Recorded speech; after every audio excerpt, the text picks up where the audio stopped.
Tranche de couple, La vie, le drama et le monde coloré de Guillaume et Max. saison 4. Bonjour, bonsoir, nous sommes Guillaume, et Max et on vous souhaite la bienvenue dans ce 11e épisode de la saison 4 de Tranche de couple. Épisode qu'on a choisi d'intituler Good Evening Belgique. Comme d'habitude, on vous invite à vous abonner à ce podcast pour être notifié des nouveaux épisodes diffusés le lundi tous les 15 jours. On se retrouve entre-temps aussi sur notre page Facebook et notre compte Twitter, toujours tranche le chiffre de couple, comme le nom du podcast, ou par mail tranchedecouple@gmail.com. À très vite. enfin un mot un seul, Partagez. sur vos réseaux sociaux, à vos proches, à toutes celles et tous ceux qui sont susceptibles d'être intéressés par le podcast. On commence directement par la rubrique Actu et aujourd'hui Guillaume, tu vas nous parler du réchauffement des relations entre le Royaume-Uni et l'Union Européenne. Est-ce que c'est une vraie réalité ? Eh bien écoute, c'est quelque chose qui en tout cas est devenu une forme de réalité après 6 ans de drama lié au Brexit. On vous en a suffisamment parlé dans ce podcast, 6 ans un peu chaotiques pour les relations entre l'Union Européenne et le Royaume-Uni, des gros écueils comme, on y reviendra, le protocole sur l'Irlande du Nord, 3 premiers ministres, le passage d'une première ministre express évidemment avec Liz Truss qui dans une de ses premières question qui lui avait été posée, est-ce que la France est un allié ou un ennemi, n'avait pas su répondre à ce moment-là pour dire quel était le statut de la France selon elle. Les Anglais se sont choisis, enfin on va dire plutôt les Tories, le parti conservateur, ont choisi un nouveau Premier ministre au mois d'octobre en la personne de Rishi Sunak, qui était un fervent défenseur du Brexit, mais qui a commencé à envoyer des signaux plutôt positif, en tout cas qui semble aller dans le bon sens pour remettre en place une relation constructive avec Bruxelles et Paris. Il faut savoir que le Royaume-Uni, sans le tunnel sous la Manche, sans la France, sans les relations avec l'Union Européenne, finalement, c'est une île un peu isolée. Et la volonté de Liz Truss de faire du Royaume-Uni une sorte de, comme l'a dit la BBC, un Singapore on Thames, un Singapour sur la Tamise, n'a pas beaucoup convaincu les banques et les membres les milieux d'affaires, en tout cas à Londres. Alors, l'Union européenne reste le premier partenaire économique du Royaume-Uni. Il faut imaginer donc qu'on peut difficilement rester en froid pendant des années sans que ça ait un impact. On voit déjà aujourd'hui que le Royaume-Uni est entré en récession. C'est l'un des seuls pays dans la zone Europe, je ne parle pas de l'Union européenne, mais la zone Europe qui soit entrée en récession à cause notamment de la guerre en Ukraine et de ses conséquences sur un certain nombre de coûts, notamment les coûts de l'énergie. Ce changement de paradigme que le nouveau Premier ministre Rishi Sunak semble vouloir mettre en place viendrait donc du fait que il s'est aussi rendu compte que le Royaume-Uni ne peut pas agir seul face à la Russie. On a vu que le Royaume-Uni prendre une position de leader dans un certain nombre d'envois, notamment d'armes, vis-à-vis de l'Ukraine. Depuis le début, Boris Johnson a été un des premiers hommes politiques à visiter Kiev après le début de la guerre. Il l'a fait 2 fois d'ailleurs pendant son mandat. Et le Royaume-Uni était un des premiers pays à s'engager à envoyer des armes, notamment des armes lourdes, en Ukraine. Aujourd'hui, on se rend compte que l'Union européenne est divisée. La réunion de Ramstein, pas plus tard qu'hier, avant-hier, le 20 janvier, d'un certain nombre de chefs d'État de pays de l'OTAN, a montré une Europe effectivement partiellement désunis, en tout cas, puisque l'ensemble des pays présents, sauf 2, l'Allemagne et la Hongrie, ont été en faveur d'envoyer des armes lourdes, notamment les fameux tanks Léopard 2, en Ukraine. Donc voilà, la place du Royaume-Uni aujourd'hui reste celle d'un partenaire important de l'Union européenne, mais les sujets sensibles restent à régler, notamment la question de la frontière avec l'Irlande du Nord. Alors là-dessus, il y a quelques temps, pas plus tard qu'il y a quelques jours, en fait, il y a eu un premier accord entre l'Union européenne et le Royaume-Uni sur le partage de données au sujet du commerce qui a lieu entre l'Irlande du Nord et l'Irlande. Donc pour rappel, la frontière entre l'Irlande et l'Irlande du Nord est un sujet extrêmement sensible. Il y a eu la guerre là-bas, il n'y a pas si longtemps que ça, il y a une 30aine d'années en arrière, sur la séparation entre les 2 pays. C'est toujours une question sensible pour le Royaume-Uni comme pour l'Union européenne. Alors, est-ce que ce premier accord pourrait, disons, ouvrir la route à un accord plus large sur le transport? On peut l'espérer, puisque même s'il y a encore des désaccords sur un certain nombre de points, ce premier accord sur le libre-échange entre l'Irlande et l'Irlande du Nord permet de faire un premier pas. Pour rappel, donc, l'Irlande du Nord, aujourd'hui, les contrôles, il est question ici des contrôles sur les biens et les services qui sont échangés entre l'Union européenne et le Royaume-Uni via l'Irlande du Nord. Aujourd'hui, les contrôles n'ont pas lieu à la frontière entre l'Irlande et l'Irlande du Nord, justement parce que cette frontière est une question assez sensible, mais bien au départ des marchandises de l'Irlande du Nord vers le Royaume-Uni. Alors,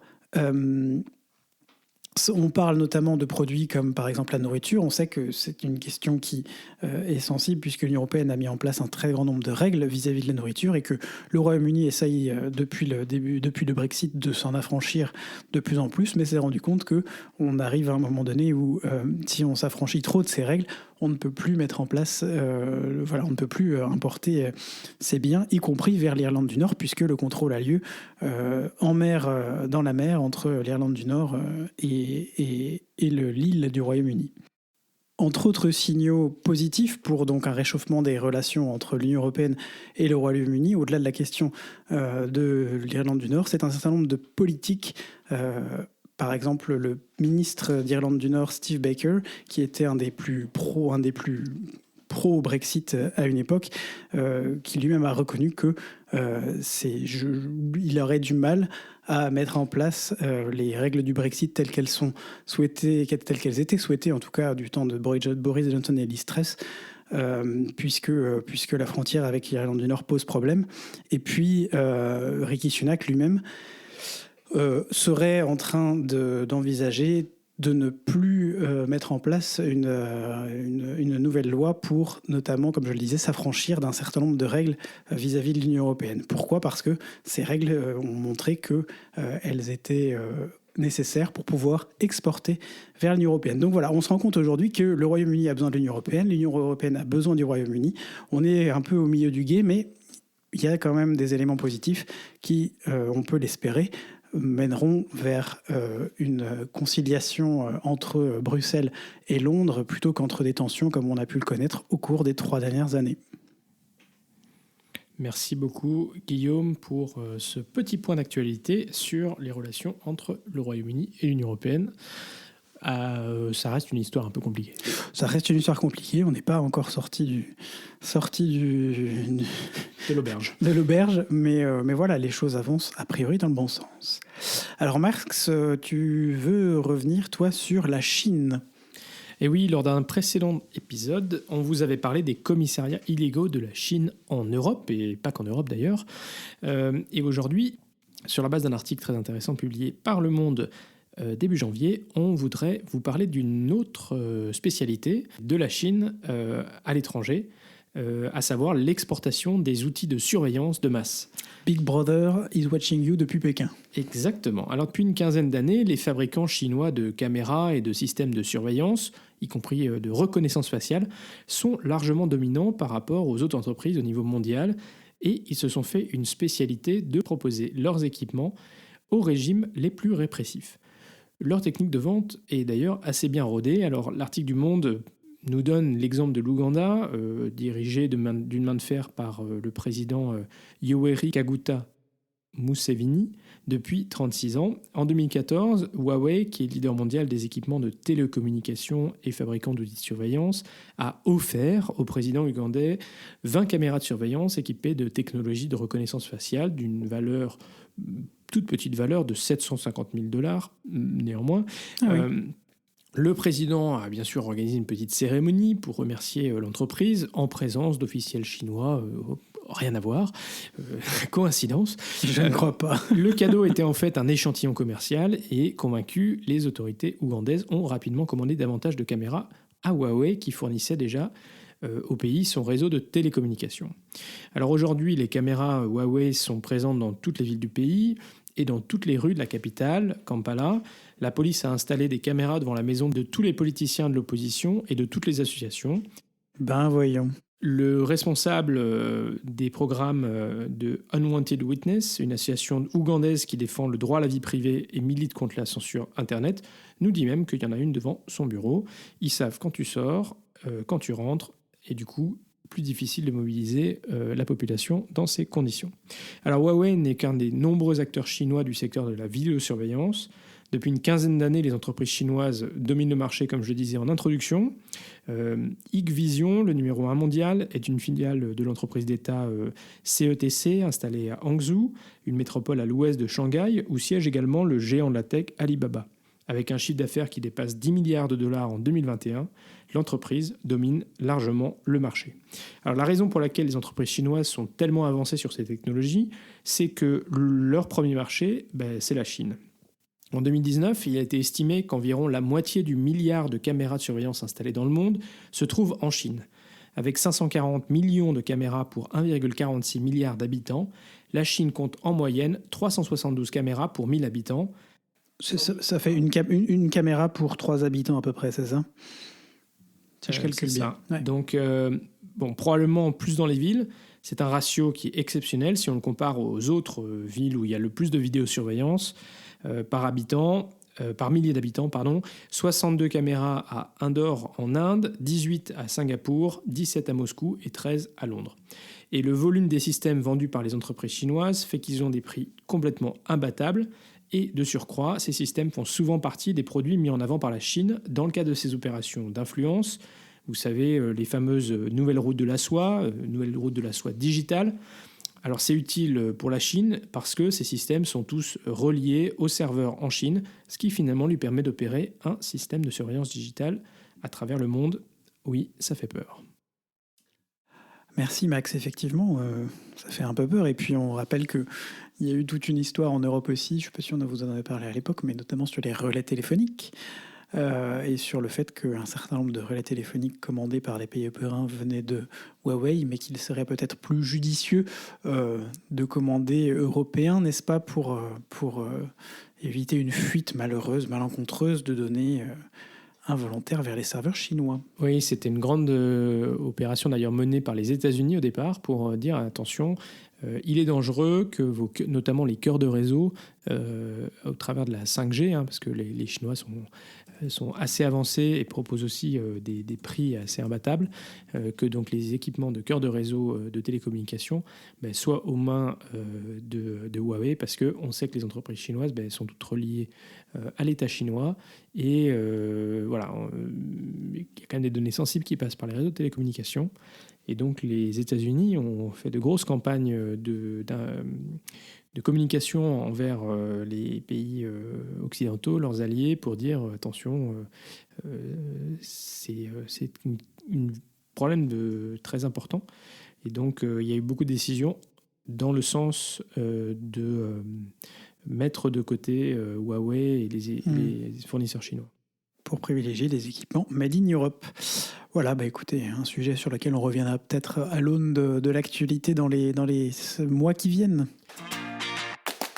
Bon alors, comme on est, Guillaume, le 22 janvier, le jour où on enregistre cet épisode, on s'est dit qu'on allait faire, au lieu d'un point belgitude... Xinian Hao, Max? Voilà, une petite actualité sur la fête du Tet. Ou alors Chungmung Nam Moi. Voilà, moi je parle pas chinois. Ou en chinois, ou Chungmung Nam Oi. En vietnamien. En vietnamien, c'est ça. Et oui, aujourd'hui, nous sommes le 22 janvier et c'est le jour du Tet au Vietnam, ou le jour du Nouvel An finalement en Chine. Le Nouvel An lunaire, vous savez, les calendriers notamment des pays d'Asie du Sud-Est avec des cultures bouddhistes, taoïstes et confucianistes est un peu différent puisque leur Nouvel An, effectivement, voilà, c'est là tout de suite maintenant. Et puis, on y reviendra un peu plus tard, mais on a pu expérimenter les préparatifs au Vietnam de la fête du Tet. Alors Max, moi, il y a un truc que j'ai pas très bien compris parce que donc les Chinois, ils fêtent le lapin, c'est ça? Et les Vietnamiens, ils fêtent le chat. Ah oui, c'est ça. C'est un peu compliqué, parce que du coup, on peut se poser la question, finalement, est-ce que c'est l'année du chat ou l'année du lapin? Eh ben oui. Et comme vous savez, donc le calendrier lunaire, le calendrier du zodiaque chinois fait que chaque année, on a un animal fétiche. Max, il est tigre, et moi, je suis Le dragon. Tu fais bien le dragon. Je fais bien le dragon, merci, c'est gentil. Et selon ce calendrier du zodiaque, donc, chaque année, il y a un animal qui est mis à l'honneur. Alors, en Chine, cette année, c'est donc le lapin d'eau, pour être précis. En Chine et dans la plupart des pays d'Asie du Sud-Est. Mais le Vietnam... Oui, le Vietnam a décidé de faire un peu bande à part et de fêter cette année le chat. Pourquoi le chat ? Alors, il semble que tout simplement, eh bien, dans la culture, dans les mythes, la mythologie vietnamienne, le chat a couru un peu plus vite que le lapin et a récupéré sa place sur le zodiaque. Une théorie affirme que la prononciation du caractère chinois pour le lapin en vieux chinois ressemble beaucoup au mot vietnamien pour le chat. Voilà, ça c'en est une. Je ne sais pas si c'est la bonne ou pas, mais en tout cas, on souhaite aujourd'hui donc une bonne année à nos amis vietnamiens et chinois. On va s'attarder plus sur le Vietnam puisque c'est de là d'où on vient. Nous, on a pu expérimenter, donc c'est très codifié finalement cette nouvelle année au Vietnam. Les magasins se mettent en branle, mettent en route. Tu veux dire que là, on est passé directement à la rubrique Vite-Coupe, Guillaume ? En tout cas, on va faire une transition qui aujourd'hui sera moins évidente que les autres. Non, on est toujours sur la. Pardon, non, mais excuse-moi, je voulais juste savoir où est-ce qu'on en était. Au Vietnam. Mais donc, on a eu l'occasion de visiter à Hanoï. Le principe, c'est que donc c'est l'hiver là-bas dans le nord du Vietnam, mais vous pouvez acheter dans la rue et dans des pépinières des arbres qui fleurissent spécifiquement à cette période de l'année et qui sont un symbole de prospérité pour toute l'année à venir. La couleur pour ce nouvel an en Chine comme au Vietnam, c'est le rouge qui est la couleur du bonheur, qui est censé en tout cas représenter le bonheur. Alors il faut savoir qu'au Vietnam, on vous l'a dit, c'est un mix, une palette de culture et de religion, mais le Tet, c'est vraiment la grande fête de l'année. C'est l'occasion de prier les ancêtres. Dans chaque maison au Vietnam, il y a une pièce qui est dédiée aux ancêtres avec un autel pour les ancêtres. C'est l'occasion d'échanger de l'argent, de donner de l'argent pour les enfants ou pour les personnes âgées. C'est là aussi que les Vietnamiens prennent la majorité de leurs vacances. Et alors, le premier jour du Tet, donc aujourd'hui, c'est réservé à la famille. Donc les familles se retrouvent, fêtent ensemble, partagent des repas, discutent. Et puis, il faut savoir que la première personne qui rentre dans la maison hors de la famille est extrêmement importante puisqu'elle détermine en principe toute l'année. Donc on ne va pas laisser n'importe qui rentrer en premier dans sa maison. On va demander à une personne dont on pense qu'elle va nous porter chance ou qui a un bon background, comme on dit, un bon calibre pour apporter du bonheur, de la prospérité pour l'année à venir. Donc c'est quelque chose dont on est... Ouais, vas-y. Non, et les couleurs, t'en parlais, on a vu beaucoup d'objets. Et donc, c'est rouge et or qui symbolisent prospérité et bonheur. Et puis, les chrysanthèmes jaunes, on en a vu beaucoup aussi, symbolisant la longévité. Absolument. Et donc, la personne qui est idéalement attendue, je lis ça à l'instant, c'est un homme prospère, marié, ayant des enfants. On n'est pas dans le woke encore au Vietnam. Alors qu'à l'inverse, une femme célibataire sans enfant n'est pas une visite convenable. Voilà. Bon, ça, c'est pour la petite anecdote. On pourrait revenir sur qu'est-ce qu'on mange pendant la fête du Tet. Alors il y a du riz, il y a des oignons et des choux marinés, des petits poireaux, des fruits secs qui sont rarement consommés en dehors, des produits à base de viande cuite et de noix de coco. Bref. Du riz gluant. Du riz gluant, voilà, c'est ça. Et les deux principales salutations au Vietnam sont Chúc Mừng Năm Mới, bonne année, et Kung Chuk Nam Xuan, vieux gracieux du nouveau printemps. C'est une forme on souhaite la prospérité à tout le monde. Et nous, finalement, c'est un peu ce qu'on vous souhaite pour cette année aussi, puisque je ne suis pas sûr qu'on ait eu l'occasion de vous souhaiter formellement la bonne année, mais on profite de ce nouvel an lunaire pour vous souhaiter à toutes et à tous nos meilleurs vœux. Voilà, meilleurs vœux et surtout, je pense qu'on peut peut-être en profiter aussi pour vous dire pour vous féliciter ceux qui ont écouté notre dernier épisode, parce qu'on a tout à fait conscience que la qualité sonore était absolument j'ai pas osé le réécouter, très mauvaise. Et donc, voilà, désolé, voilà, on est revenu à un équipement un peu plus classique. Ça n'a pas été simple, Max a dû se battre pour remonter l'équipement, bravo Max. Et donc, on va faire une petite transition directement, puisque dans notre dernier épisode, on vous a présenté... finalement, on passe du Vietnam au Vietnam. Oui, mais là, on est dans la rubrique vie de couple. Un petit peu d'organisation, Guillaume. Il faut être structuré. Donc, dans notre précédent épisode, dont la qualité n'était pas terrible, on vous a parlé de la première partie de notre voyage au Vietnam. Donc, on vous a parlé du nord, on vous a parlé aussi du centre du pays, avec les villes de Hue et de Hoi An. Et donc, on va faire la suite de notre voyage, parce qu'après le centre du pays, nous sommes descendus dans le sud. Alors, première bonne nouvelle, il faisait chaud. Ah oui. C'était déjà une grosse différence. Alors, dans le centre, il faisait relativement agréable. C'était correct. Mais dans le sud, il faisait carrément chaud. Et on a vu un peu de soleil, effectivement. Mais c'est quand même la dernière semaine de ce voyage, c'était un peu la semaine de tous les extrêmes, quoi. On arrivait sur plus de chaleur. On a vu des villes fort différentes, des ambiances fort différentes. On a passé beaucoup de temps dans la voiture aussi. Voilà. Alors, donc notre dernière étape de ce voyage, c'était la ville de Ho Chi Minh Ville. Ho Chi Minh Ville qu'un certain nombre de Vietnamiens continuent d'appeler Saigon. Alors, notre guide nous a expliqué qu'en réalité, Saigon, c'était vraiment le cœur de la ville de Ho Chi Minh Ville, vraiment le centre historique. Donc, en principe, c'est comme ça que la distinction se fait. Alors, ce qui est tout à fait étonnant, c'est qu'on atterrit dans cette ville, dans un aéroport, en fait, qui est au cœur de la ville. Parce qu'aujourd'hui, effectivement, à l'époque, l'aéroport était en périphérie, mais la ville de Ho Chi Minh Ville, c'est quand même 10 millions d'habitants sur l'agglomération. Alors, quelques chiffres qui sont quand même pas inintéressants pour mettre en perspective. 10 millions d'habitants, 6 millions de scooters, 1 million de voitures, et on ne compte pas, bien sûr, les bus et les camions. Vous imaginez une circulation horrible. Et comme dit dramatique. Guillaume, on a passé énormément de temps dans la voiture. On était à 20 km/h en moyenne. On a fait 2 excursions en dehors de la ville. Une excursion au tunnel de Cu Chi, qui étaient des tunnels qui ont été creusés par les Viet Cong pendant la guerre du Vietnam. Une quarantaine de kilomètres au nord c'est pas très loin. Hein. De Ho Chi Minh, et à peu près 2h30 de voiture pour y arriver. Le temps qu'on a passé là-dedans, quoi. Après, on est dans les tunnels, on était plus à l'étroit, on continuait d'être bien entouré. C'est des tunnels qui ont donc été creusés par les résistants pendant la guerre du Vietnam et qui font, on a vu ceux dans lesquels nous sommes allés font 70 cm de haut et une cinquantaine de centimètres de large. Oui, on pourra vous mettre une petite vidéo si vous voulez sur nos réseaux sociaux, mais il y a à peu près 250-300 km de tunnels dans la région de Cu Chi. Et donc, c'était vraiment la résistance. Une ville organisée sous les rizières et sous les... Assez spartiate, faut quand même le dire. Oui. Mais ils faisaient la cuisine et ils avaient des systèmes pour que la fumée ne sorte pas à l'endroit où ils étaient. Les entrées des tunnels étaient cachées, assez impressionnant, parce qu'on arrivait à un endroit, on voyait rien, ok. Et puis en fait, sous le tapis de feuilles, il y avait une petite entrée.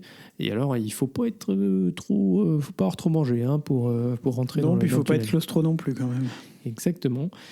Surtout qu'il faut quand même voir que les tunnels dans lesquels on est rentré ont été un petit peu agrandis par rapport aux tunnels de l'époque.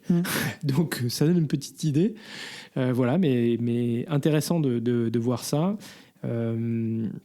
La deuxième excursion qu'on a faite à Ho Chi Minh Ville, c'est d'aller dans le delta du Mekong, qui est pas très très loin. Pareil, on est à peu près à 70 km. Et bien là aussi... 20 km/h, un seul pont pour y aller, vous imaginez le drame. Alors en fait, effectivement, très très peu de ponts. Il y a une vingtaine d'années, il n'y avait aucun pont sur les différents bras du Mekong. Il y a eu quelques ponts qui ont été construits, mais finalement, ils sont assez éloignés les uns des autres. Et donc là, pour passer notamment un gros pont, je pense qu'on a dû mettre 1h30. Voilà. Oui, on a attendu à l'aller et au retour entre 1h15 et 1h30 juste pour passer le pont, tu vois, 500 mètres, faire les derniers 500 mètres. Ce qui est assez hallucinant, c'est qu'en principe, il y a 2 fils de chaque côté, puis après, il y a une seule file sur le pont, ce qui n'aide pas. Dans la réalité, il y a plutôt 4 fils. parce que en fait, y compris les camions d'ailleurs, les gros semi-remorques qui transportent des conteneurs, parfois sont sur la 3e file, voire la 4e file qui est en fait la file de l'autre côté, puis on double. C'est un bordel, mais sans nom. Il se trouve en fait que dans cette région du Mékong, il y a beaucoup d'industries, d'usines qui se sont installées. Et du coup, il y a un trafic de camions qui vers la capitale économique, on vous l'avait dit, Ho Chi Minh est la capitale économique, en fait très très important, des allers-retours. Peut-être que la période aussi n'a pas aidé parce que c'était comme c'est la fin de l'année et la préparation du Nouvel An chinois, il y a aussi beaucoup de produits qui sont transportés pour être vendus pour les fêtes, mais néanmoins une expérience un petit peu particulière. Ouais. On peut parler un petit peu de Ho Chi Minh Ville, peut-être. On peut parler rapidement de Ho Chi Minh Ville. C'est une ville qui est, c'est hyper congestionnée. C'est une ville pleine de contrastes avec des immenses buildings en verre qu'ils ont construits récemment et puis des quartiers encore plutôt des quartiers résidentiels pauvres dans lesquels on n'est pas sur des contrastes aussi forts que ceux qu'on avait pu vivre à Bombay, notamment en Inde, mais on est sur une ville quand même tout à fait active avec beaucoup de bruit, d'odeurs et de lumière, un peu toujours partout. Alors, je ne sais plus si on vous a expliqué comment on traversait au Vietnam, mais là, c'est typiquement l'endroit où appliquer cette règle. Quand on traverse au Vietnam, on regarde droit devant soi, on avance, on ne ralentit pas, on n'accélère pas et on passe de l'autre côté. Alors, moi, j'ai trouvé quand même qu'il y avait quand même un contraste entre la ville de Hanoï, donc la capitale politique, et la ville de Ho Chi Minh, capitale économique. Ça paraît presque plus calme, Hanoï. Oui. Pourtant, quand on arrive à Hanoï, on est... Alors il y a beaucoup de monde, il y a beaucoup de bruit, des klaxons, c'est très traditionnel de l'Asie. Mais c'est vrai que dans un sens, Ho Chi Minh paraissait encore moins accessible, entre guillemets. Il y a des flots de voitures incessants. Peut-être que la grande différence, c'est qu'il y avait plus de voitures que de scooters, là où peut-être qu'à Hanoï, la majorité du trafic, c'était quand même des scooters. Alors ça change peut-être aussi la perception. Beaucoup de voitures à Ho Chi Minh, mais une ville énorme. Moi, ça n'aura pas été mon meilleur souvenir. Cette ville de Ho Chi Minh. Non, globalement. Et puis on a... Non, enfin, c'est une ville intéressante, mais pour y passer une journée, une grosse demi-journée, une journée. Nous, on a terminé aussi juste avant de prendre l'avion pour partir par le musée de la guerre. Et il faut dire que c'est peut-être pas le musée auquel il faut aller. Bon, pour terminer, c'est un musée qui est vraiment très intéressant, mais où on trouve un certain nombre d'images très crues. Et donc, pour sortir, la dernière chose faire ça comme dernière chose qu'on fait avant de partir du Vietnam, je ne vous le conseille pas. Et puis voilà. Donc après, on a pris l'avion, on a atterri à Singapour. Donc alors là, c'est le contraste. On est passé dans un monde totalement différent. Il fait plus chaud, il fait plus humide. On est dans une espèce de ville futuriste, on se croirait dans Star Wars. On avait une vue d'une chambre d'hôtel sur des espèces de buildings, d'immeubles d'habitation de toutes les formes, toutes les tailles. Enfin, il manquait plus que les vaisseaux spatiaux qui se baladent entre les deux. Bon, c'est la première chose que j'ai pensé. Et à côté de ça, c'est vert. Partout, il y a des arbres, des parcs, c'est impressionnant. Oui, donc c'est la ville, une des villes probablement les plus riches d'Asie. C'est du coup un contraste pour nous qui avons découvert l'Asie au travers de l'Inde, au travers du Vietnam, donc plutôt des pays en développement avec des grands contrastes de pauvreté, mais un niveau de richesse qui est quand même assez limité. Et là, Singapour, c'est quand même, c'est une ville... et surtout, on était dans la partie aussi plutôt centre de la ville, avec effectivement les buildings de business, avec... on a eu l'occasion aussi, grâce à nos amis qui habitent à Singapour, de pouvoir découvrir un peu une partie de leur réalité d'expatriés à Singapour, parce qu'il faut voir qu'il y a une vraie différence à Singapour entre les locaux, les Singapouriens et les expats, y compris d'ailleurs en termes de prix d'accès, parce que toutes les activités à Singapour sont payantes. C'est quand même une ville assez chère. Hein. C'est une ville très chère. Voilà, donc tout était assez cher. Mais donc on a eu l'occasion aussi de pouvoir voir certains aspects de la vie d'expatriés, notamment les fameux clubs, un peu à l'anglaise. Donc vous êtes membre d'un club et à l'intérieur du club, vous avez un certain nombre d'activités, de facilités. Donc on est allé voir des amis là-bas qui, c'est vrai, ont du coup un peu de moyens et nous ont montré une facette de la ville qui est très agréable, hein, effectivement, qu'on n'aurait probablement pas vu de nous-mêmes. C'est ça aussi qui était intéressant à faire, je pense. Alors on s'est baladé dans Singapour, on a notamment visité les jardins qui sont sur la baie de Singapour, Gardens on the Bay, qui sont assez connus, où il y a notamment des serres avec un certain nombre de plantes. On a vu la serre nuage dans la jungle, qui était vraiment assez chouette, avec beaucoup d'eau, avec des superbes plantes. On a aussi, on s'est baladé sur le bord. Il y avait un peu des structures un peu futuristes aussi. On a vu le fameux hôtel qui est avec les 3 piliers et l'espèce de bateau en hauteur, qui est assez connu sur les cartes postales ou voilà, enfin, les images de Singapour. On s'est baladé dans le vieux centre historique, qui est aussi en même temps le centre où il y a toutes les tours des banques notamment, banques d'affaires. Le Central Business District, le quartier d'affaires, en somme. Et à côté, vous avez toutes ces petites maisons de l'époque coloniale, et notamment Little India, Chinatown. Voilà, donc ça c'est vraiment très intéressant aussi de voir ces contrastes. Et puis on a eu l'occasion, avant de repartir, d'aller visiter le jardin botanique de Singapour, avec notamment une partie dédiée aux orchidées, puisqu'ils développent des orchidées spécifiques, d'ailleurs qui nomment, qui attribuent des noms à des grandes personnalités politiques. Qui visitent la ville. Voilà.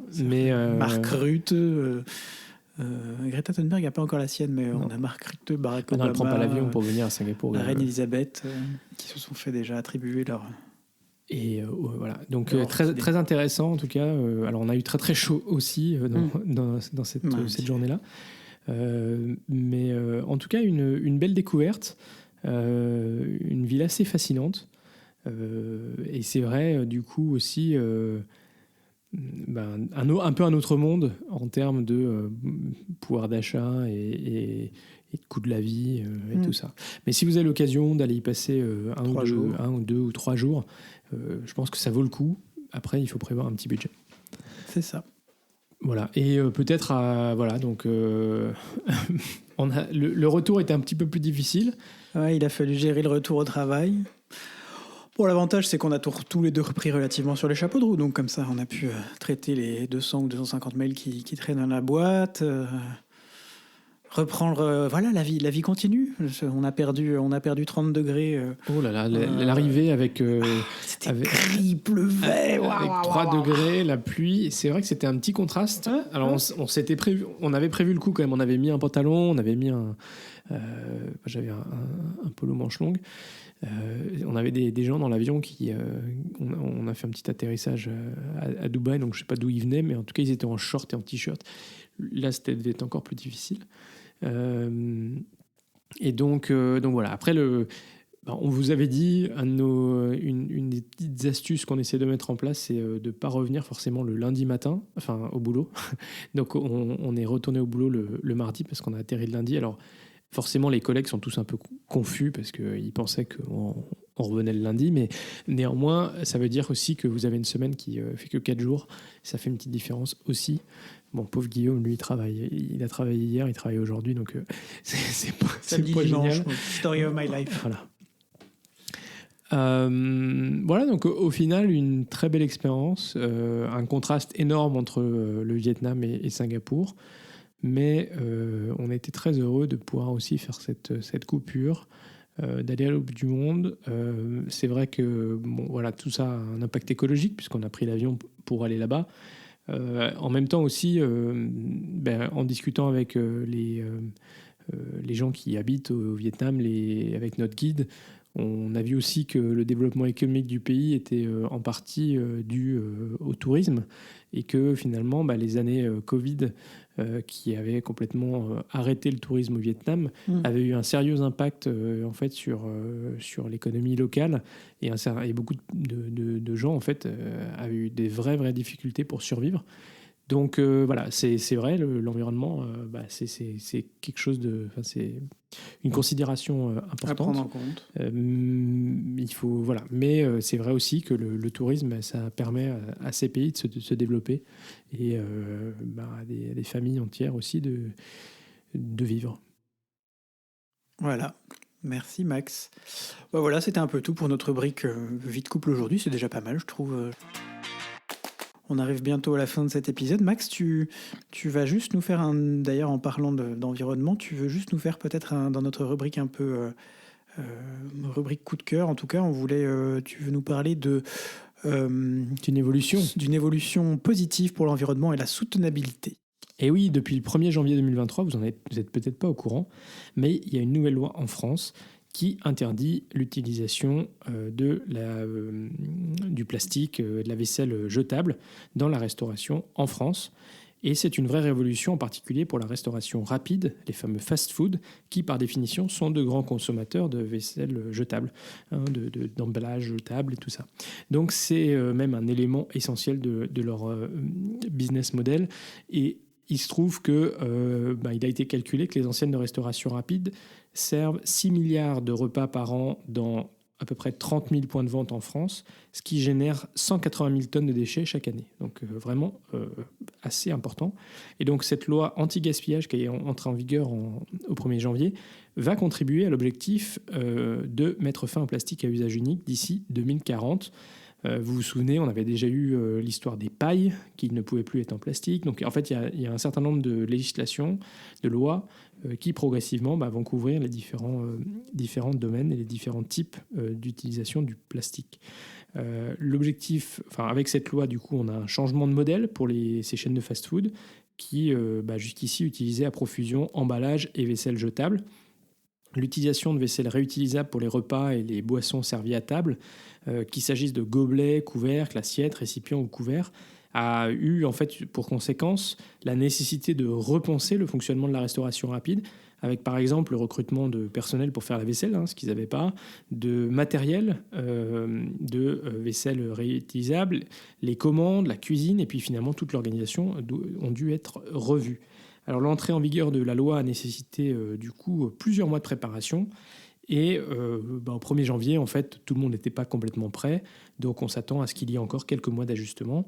Le défi le plus important pour ces enseignes sera aussi de changer les habitudes de leurs clients, et notamment les plus jeunes, qui ont l'habitude de jeter le contenu de son plateau. Et en fait, cette habitude, elle est un peu tenace. Alors, ça, c'est bien sûr, cette évolution, c'est la théorie. Dans la pratique, un certain nombre de restaurants n'étaient pas prêts au 1er janvier. Il y a des considérations très pratiques parce que finalement, vous imaginez bien que dans ces fast-foods, l'organisation de l'espace a été vraiment pensée au millimètre. Et donc, finalement, intégrer un lave-vaisselle industriel, intégrer des espaces pour que le personnel qui s'occupe de ces matériels, entreposer ce matériel et tout ça, ça demande par exemple de faire des travaux. Et même si on peut se féliciter de cette évolution, ici en Belgique par exemple on n'a pas cette loi, on peut aussi regretter que la loi soit incomplète puisque je l'ai dit, l'obligation d'utiliser de la vaisselle réutilisable s'applique que pour les consommations prises sur place. Et la vente à emporter, elle constitue à peu près 70% du chiffre d'affaires de certains établissements. Donc, des quantités importantes d'emballage à usage unique vont continuer à être proposées. Jusqu'à ce qu'on ait une interdiction qui concerne également la vente à emporter. Pas de date fixée à ce stade, mais certaines enseignes s'y préparent déjà. Alors forcément, ça devra passer par des systèmes de consigne, parce que, je l'ai dit, 70% c'est de la vente à emporter. Voilà, donc et certaines enseignes ont déjà eu des situations un peu surprenantes, comme McDo qui a été un des premiers à mettre en place cette vaisselle réutilisable, mais qui s'est retrouvé à court de vaisselle réutilisable puisque les gens partaient avec à la maison. Ouais, ça c'est sûr. Il va falloir trouver des solutions, c'est sûr. Voilà. Alors, bon, il y a aussi des aides. Il y a un fonds de 50 millions d'euros par an qui a été mis en place par le ministère de la Transition écologique en France pour aider au déploiement des premières solutions d'emballage réemployables dès cette année. Bon, voilà, c'est une bonne évolution, mais on n'y est pas encore. On n'y est pas encore.